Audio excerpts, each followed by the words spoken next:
16 মে সন্ধ্যা, তুমুল বৃষ্টি হচ্ছে। দুই বন্ধু এত বোর হচ্ছিলাম যে কোথায় যাব চিন্তা করতে করতে অনেকক্ষণ পরে ডিসিশন হলো ফয়েজ লেক যাব। যেই ভাবনা সেই কাজ, রাতেই বাস ধরে ফয়েজ লেকে চলে গেলাম সকালবেলা।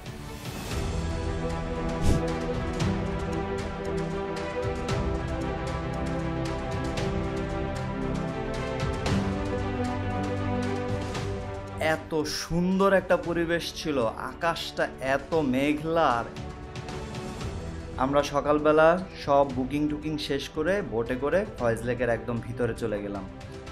দুই পাশে ছোট ছোট টিলা, পানিটা নড়ছিল বাতাসে, মনটাই ভরে যাচ্ছিল। আমার বন্ধু সারাক্ষণ গোপ্রো দিয়ে ভিডিও করতেই আছে। এই সব কিছু শেষ করে আমরা রুমে ঢুকলাম। রুমে ঢুকার পর আমরা রেস্ট নিয়ে ড্রোন উড়াতে শুরু করলাম।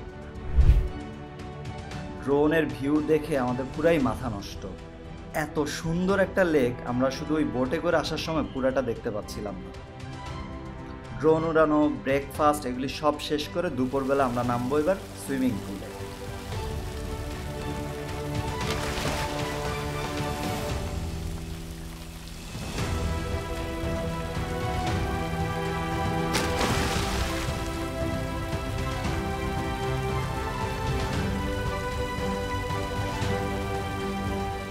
তো বন্ধুকে একটা টিউব এনে দিচ্ছিলাম যেন সে ওয়েব পুলে খুব ফান করতে পারে।